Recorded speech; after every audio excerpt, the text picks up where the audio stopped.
Welcome to Locked On Golden Knights. Today, Ben Fisher from the Hockey Writers joins us. You're Locked On Golden Knights, your daily podcast on the Vegas Golden Knights, part of the Locked On Podcast Network. Your team every day.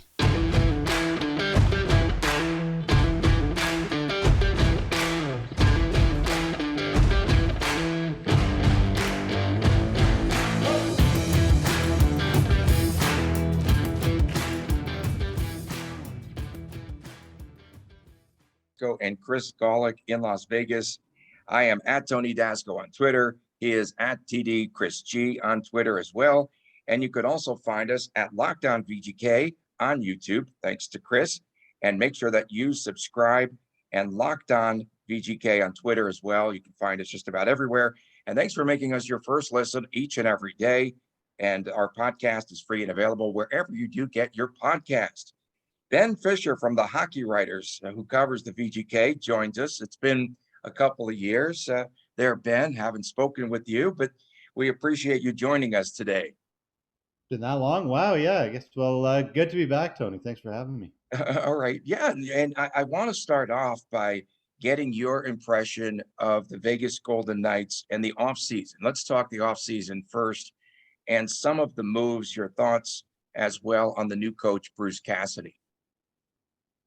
Yeah, I mean, our offseason certainly started off on the right foot. I think Cassidy was the right guy. It was a little surprising to see him come available from Boston, but not sure what's going on there. But I think that for a club that still wants to sort of keep moving forward and continue to contend, then a disciplined, defensive-minded coach with a whole lot of playoff experience, I think that was certainly the right way to go.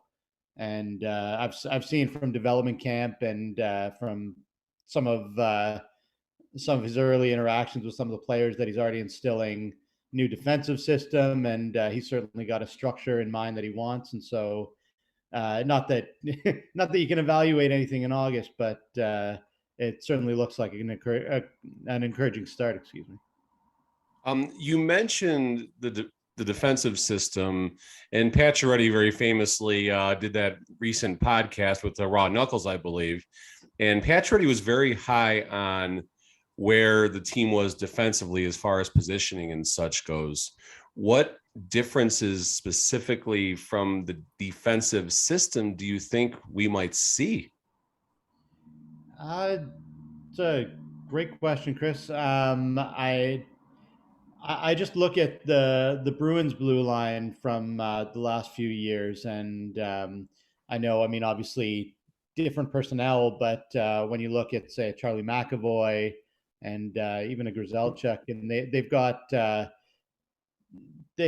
feel like it was a little less hesitancy to come up in the rush and to sort of have more of an attacking mindset. I mean, they still had some stabilizing forces where there was certainly a defensive approach to it, and there was almost a smothering vibe at times.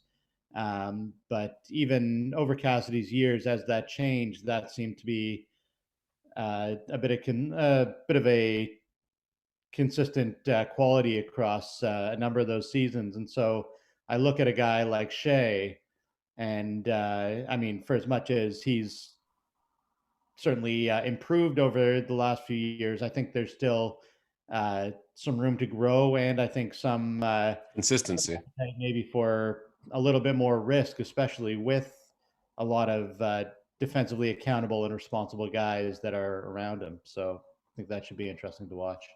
Our guest is Ben Fisher from the Hockey Writers. He covers the Vegas Golden Knights. This is a reunion of sorts between myself and him, and I'm bringing Chris into this nonsense, of course, as usual. And Ben, I wanted to ask you about the VGK power play. And under Cassidy, do you feel that it might be improved? We went back a couple of weeks ago and we looked up a lot of numbers, and Boston's power play wasn't much better than VGK's. And in fact, they had like an 0 for 40-ish slump. And then they were not very good in the playoffs, might have cost them in the playoffs, especially against Carolina. But what are your thoughts about the VGK power play moving forward? Yeah, I mean that's going to be a big question heading into the season, and something obviously we won't know for a while. But I I'm a little concerned. I do think, I mean, part of that's part of that's on what Bruce might implement, but a big part of that, and I know we'll get to it, but a big part of that is just what we've lost over the summer.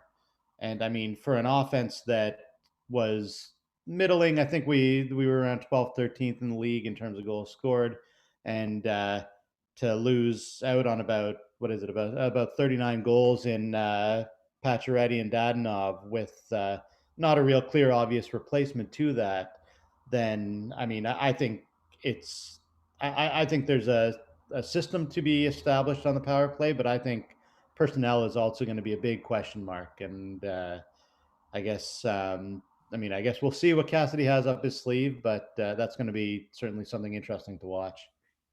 Do you think with Pacioretty and Dodanov's departure, you're talking 50-ish or so goals, depending on what type of seasons they have.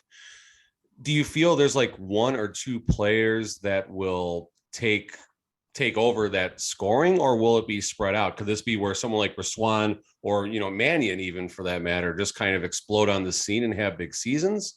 Or will it be spread out through 5 or 6 players, or are we completely doomed?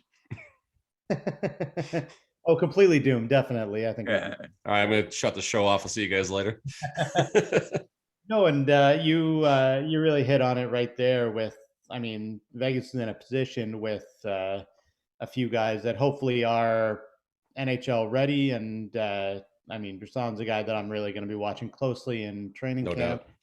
doubt. Because not only can he potentially fill a role on the main roster, but we're looking at a guy that has some top 6 potential here. And with certainly on Vegas, there's room for him to grow into a role like that. But I think there's going to be sort of incremental improvement across the board. I mean, we saw what Nicolas Roy did last year to make a jump up to 15 goals, and there's been that. I think a lot of that production is going to have to be sort of going to be addressed in-house, and I think there's going to be a change in roles and change in mindset that's needed across really all 4 forward lines, and we'll see what that means. I mean, a full season with a healthy Eichel is also going to help things, so it'll be interesting to see how Cassidy can mix up the lineup and try to maximize scoring on all 4 lines if possible, but certainly in the top 6. And yeah, there's a lot of intriguing things to look at in terms of what Vegas is going to do. No doubt. Ben Fisher from the Hockey Writers is our guest. And what did you make of Max Pacioretty's comments about accountability or lack thereof with the Vegas Golden Knights this past week? That was quite the parting shot there. I mean, the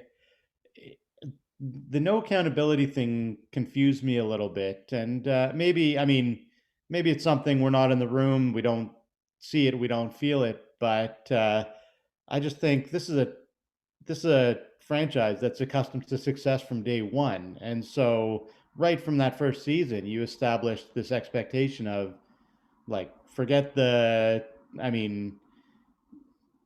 new thing, forget the growing pain process. This is this is a Stanley Cup contender, and I mean, from the outside, it certainly seems like that pressure's been there all the way along. And for better or for worse, I think it's informed a lot of the front office moves that we've seen. And I think that win now has been the status quo over the last 5 years. And so to hear him say there's no accountability, I mean, we saw that accountability with Pete DeBoer, who's had a pretty consistent track record, and suddenly, I mean, one down season and it just wasn't good enough. So maybe I'm missing something there. I didn't quite understand what he was getting at. Well, Chris is a season ticket holder, and he doesn't care. He's on the Kool-Aid still. He doesn't care if they win or lose. So there's no accountability, right? I mean, no, I get what you're saying, Tony, and I certainly understand that. And, just from the fan perspective, yeah, I mean, I definitely want to see the team compete. I want to see things change a little bit from last season. And there's concerns. So I guess I'm kind of leading to the next question from where Tony was on the accountability side.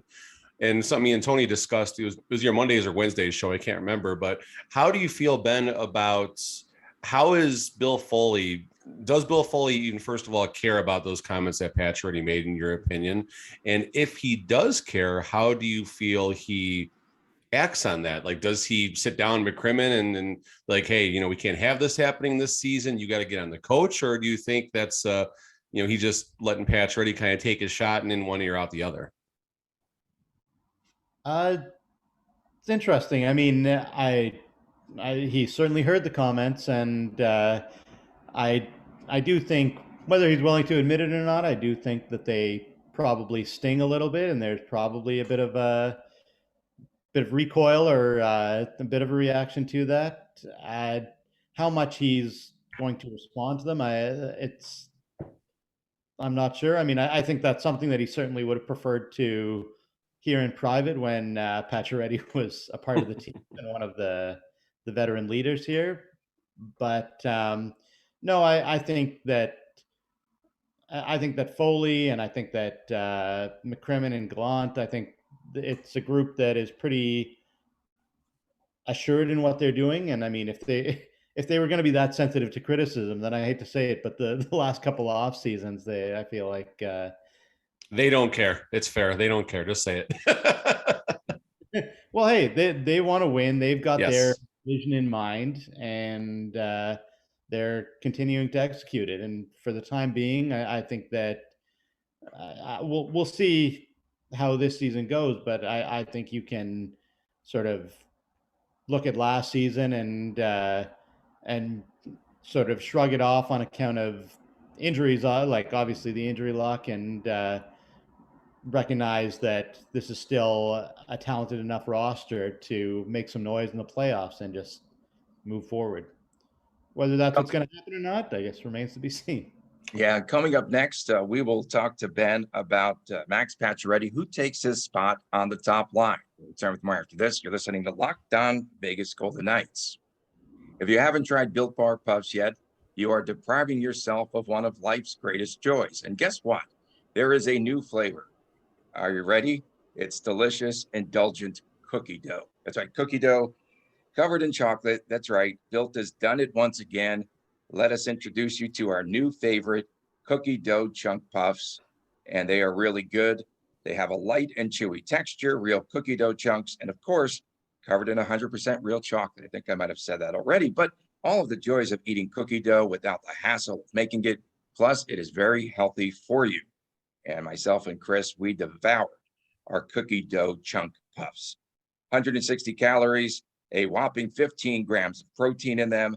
Like all Built Bars, the new cookie dough chunk puff, covered in 100% real chocolate. I said that 5 times. And that means that they are healthy and tasty. Chocolate-covered cookie dough with a light, fluffy texture. So good. You are going to love the new cookie dough chunk puff. And whether you need it as a snack for your workout, a late night treat, just grab it for a quick bite, whatever. Built is the perfect protein bar, and they taste better than a candy bar. Ditch the calories, the fat, the sugar. Grab yourself a Built Bar. Go to Built.com today. Use the promo code LOCKED15. Get 15% off of your order. Use the promo code LOCKED15 at Built.com.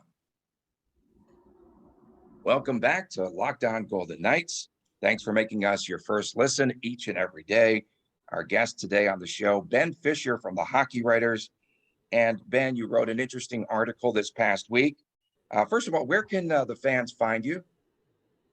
Oh, thank you, Tony. Yeah, so thehockeywriters.com, there's a whole small army of us that are covering our various teams across the league, and I'm obviously the Vegas insider, the Vegas expert on there. But not just me. There's a whole lot of great content on there, so I certainly recommend checking it out. And regardless of who you cheer for. Are you on Twitter yet, bro? You know what, Tony? I'll be honest. Part of my gig is running the uh, social for various firms and different agencies and all that. After I'm done with all of that, I just don't have the energy for it. So I know I'm the one guy. I'm the one holdout, I guess. That's All right, let's get to this Pacioretty story, the article you wrote.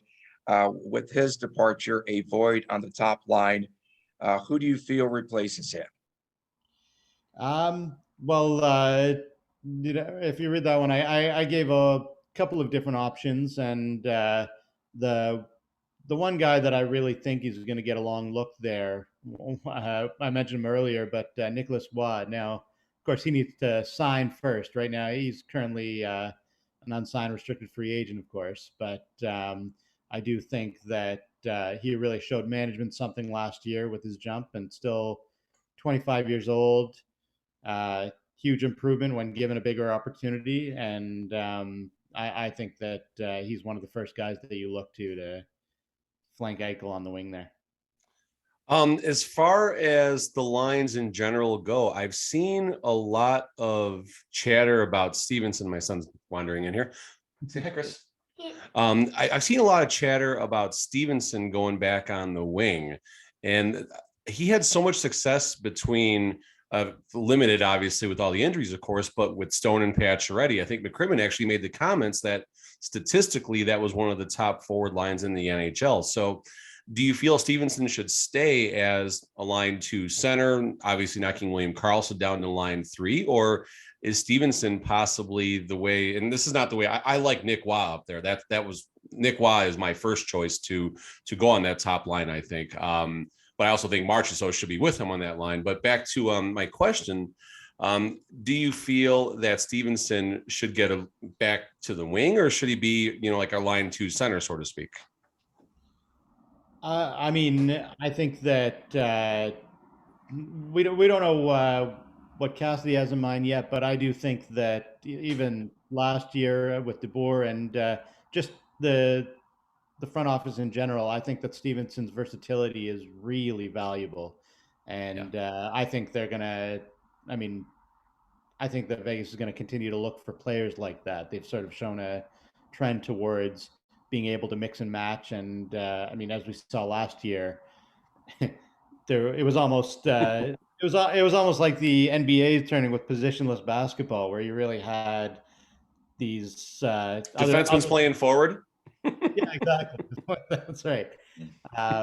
So, especially in times like last year, where you didn't know who was going to be available to you on a given night, then the ability to play people not just up and down the lineup, but switch them from the middle to the wing, I think is hugely valuable. And I realize I'm not answering your question here. No, you're good. You're good. I mean, I think Stephenson's value was obviously at its highest in the middle, but I mean, that was obviously somewhat swayed by the fact that like you're going to look pretty good when you're playing in between Stone and Pacioretty, and so I don't know how much they boosted him up versus how much of his own ability was in there, but I don't think he necessarily showed one way or the other that he needs to be written in pen in any one position. I think that you'll see a whole lot of movement from him, and I think that's where some of his value comes in. Hey, Ben, I wanted to ask you about Sakari Manninen.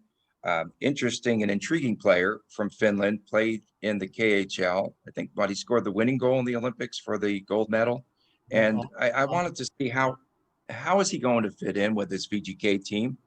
We don't know much about him other than the Olympics. How do you think he'll fit in?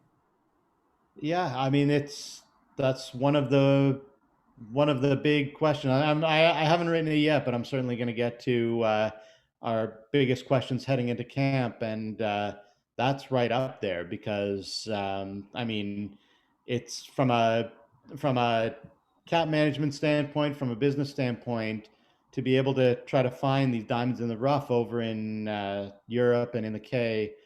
It's a huge potential, like a potential treasure trove of assets if they can make the transition, but not a lot of guys can. And so I think that Vegas, I think that Manninen's heady two-way play, I think they value greatly.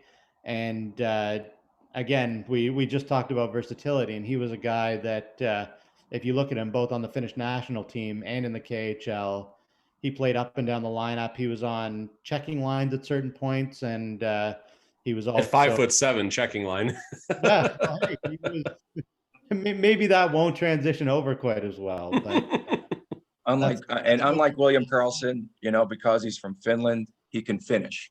yeah. So back, I guess, kind of sticking with the Russian vibe here. Pavel Dorafiev. There's obviously a longer list, obviously, of VGKs that have tried to make the transition from KHL to NHL, specifically here in Las Vegas. Obviously, we can go back to our first VGK to retire, Shipachev and everything. What do you think McCrimmon and McPhee specifically see out of the KHL? Because they seem like they're using your word, they're mining, if you will, for players out there, and we don't really have one yet that has really popped at the NHL level yet. Do you think this is something they're going to just keep on doing? Is the KHL, the next feeder league besides the AHL? What is McCrimmon's and McPhee's obsession, if you will, with the KHL? Yeah. Sorry. I think I said Gerard Gallant a little while ago. I meant McPhee. I apologize. Anyway, you slid that one in there because our censors didn't pick that up. Whoops. You're okay. Anyway, I'll have to say. So the Russian question, it's interesting. I mean, they're certainly not the only organization to have fallen into this and to have grown enamored with the Russian enigma, so to speak. But I mean, even if you hit on 10%, 20% of these guys, you're signing potentially entry-level contracts for players that can come over here, get used to the North American system, work their way up the development curve. And I mean, again, Henderson's only been around for a couple of years now, so I think that Vegas has only really had the capabilities of fostering full-blown in-house development for the last 2-3 seasons, and so I think there is some appeal in the low risk, high reward potential of bringing a few of these guys over, especially if there's a significant skill ceiling there. Yeah, you're right. I mean, there haven't been any hits to date, but the cap situation is going to continue to be a challenge, and so I think there's certainly room for a guy like that, for Dorofiev. Well, I mean, a man, and he's from Finland, but someone like that to burst onto the scene and to take a key role. So as long as the risk isn't significant, I can see them continuing to roll the dice and certainly scouting over there and looking at that as a potential source of a prospect source. Do you see VGK? Again, our guest is Ben Fisher from the Hockey Writers. Do you see VGK with no issues re-signing Nick Hague? And then Keegan Kolesar, his arbitration hearing's coming up pretty soon. But again, true to form, they're 2 for 2 VGK with Schmidt and with William Karlsson in the past, and that they've avoided arbitration and settled in advance. Do you think that could happen? Yeah, that's going to be interesting over the next couple of weeks. I mean, about 6.5 million in cap space, 6.4, 6.5, something like that, and 3 guys that are significant pieces. Not only are they young, but they're expected to have key roles within the lineup this year. And so, I mean, you mentioned Kolesar, and I think August 10th, I think that's about a week from now, that he's got his ARB hearing. They haven't, the organization hasn't had one yet, but I also don't get the sense that he's their top priority right now, with no disrespect to what he puts forward. I mean, just had his first full season with us, and 7 goals and some physicality, wasn't too bad. But I think he's a guy that probably falls in somewhere in that 1.5 million range. And my line is 1.15. That's where they're going to settle. 1.15. Okay, that would be.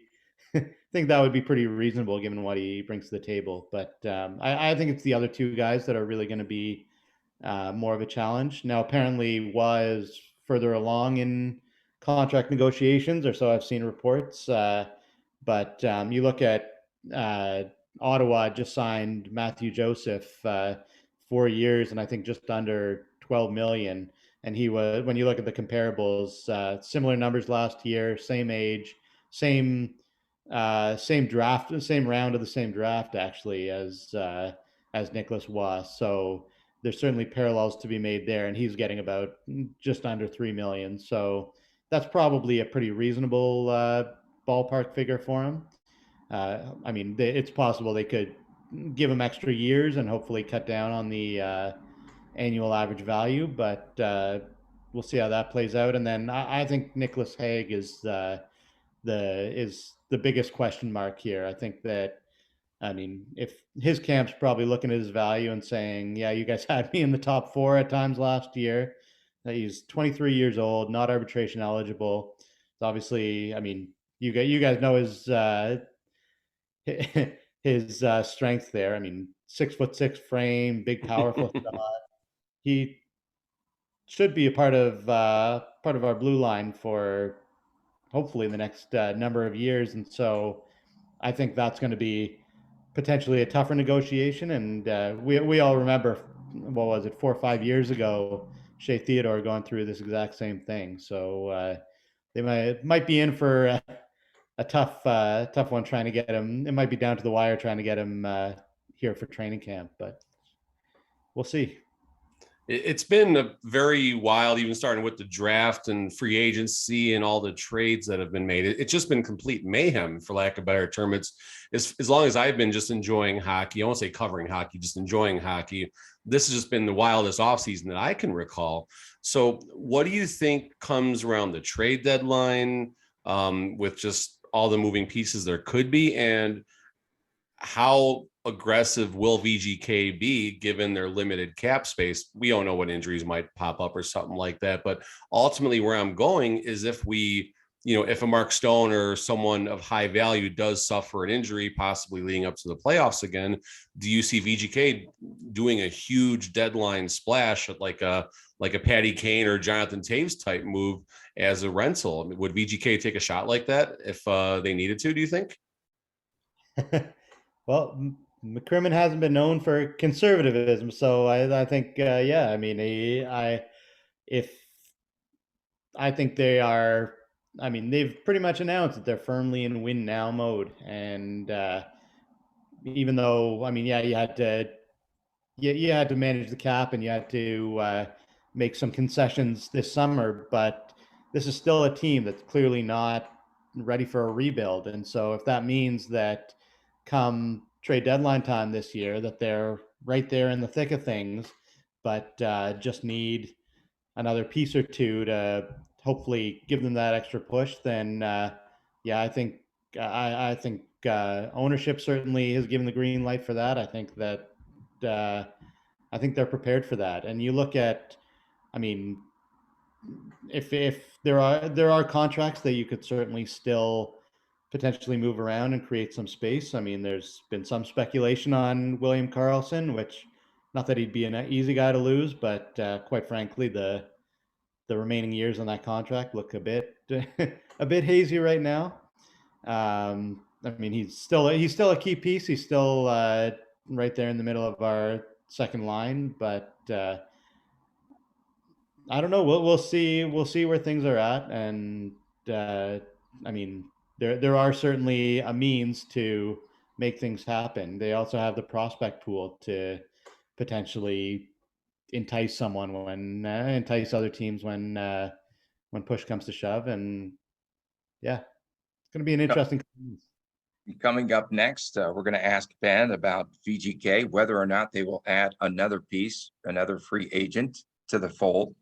We'll have more after this. You are listening and watching Locked On Vegas Golden Knights. Welcome back to Locked On Golden Knights. Tony Cardasco and Chris Kolesar today, our guest from the Hockey Writers, Ben Fisher, with some great insight into the VGK because he covers them for the Hockey Writers. And I just want to get in a quick little plug here. Chris, you were out at the Battle for Vegas softball game, Raiders against the VGK. Well, you can relive or live for the first time the experience because we have a special package television show on NBC Channel 3 this Saturday from 7:30 to 8 o'clock, and then Sunday from 6:30 to 7 on the CW. You can watch and relive all those highlights, including Chris drinking a beer and eating a hot dog, everything from the skydivers to the flyover to William Karlsson's first hat trick with the 3 home runs, first hat trick since 2018. So bad. And let's get back to Ben here. We don't have much time left, but Ben, we know that VGK between Dadonov, Pacioretty, you said they got $12 million off of the books. Will they add another piece before the start of the season via free agency? And who might that be? Well, Tony, I just wrote a piece about this very topic, and that's where I got this idea from. We steal stuff around here. Yeah, we're pretty good at that. Well, thank you. Have at it. It remains to be seen what's left of that tiny little pool of cap space that they have after we ink our own guys. But there just might be enough in there. And one of the names that I brought up in my article was a potential reunion with Paul Stastny. I like that one. I like that. Doesn't he still have a house here, Chris? Doesn't he still live here? Right next door to me. Right next door. What's up? He's watering his grass right now. Revo, get him. Well, anyway, I didn't know that. So there you go. That was pretty good. No, I just think, obviously he's not the player of old, but at a reduced cap hit, a guy that knows the players. He doesn't necessarily know the system because, again, we've got Cassidy coming in, but certainly knows a lot of the guys and knows the expectations here. And still, as again, we valued his leadership the first time around, and especially incorporating a couple more young pieces into the lineup. I think he could have a tremendous effect and be at a at a bargain bin price. He could be exceptionally valuable. So I also mentioned Kadri in there, so I went for a couple pipe dream scenario. Shiny new toys, yeah. It's all fair, and expect the unexpected is certainly a good way to look at it. Maybe a topic jumping a little bit here, but whether forward or defense, what VGK do you think stands the most upside or change or growth under Cassidy that they may not have experienced under going all the way back to Gallant or most recently DeBoer, obviously? Oh, interesting. Well, one name that we haven't mentioned here today that we probably should is Keegan Kolesar, because he came off. He looked like a bat out of hell during development camp, and he's the type of guy that, based on Cassidy's track record, he would absolutely love. Just someone that can someone that has that, plays with an edge, and has certainly an aggressive approach to him. So I was watching some video of the camp, and you noticed him out there, and I think he's going to get every opportunity to have a spot on this roster, and I think he could quite quickly become coach's favorite. Will we see, Ben, in our closing minutes here, do you think that we'll see a move at the goalie position? Laurent Brossoit and Robin Lehner both expected to start this season on the injured list. And Brossoit, I don't know. We feel as though he's expendable. What are your thoughts? Yeah, hey, it could be Logan Thompson's time very soon here. And don't tweet at him, Chris. Don't you dare. Don't tweet at Logan Thompson again that he's going to get traded, because he got mad and tweeted back at you. Okay, sorry. Just when you think no one's watching your Twitter feed, right?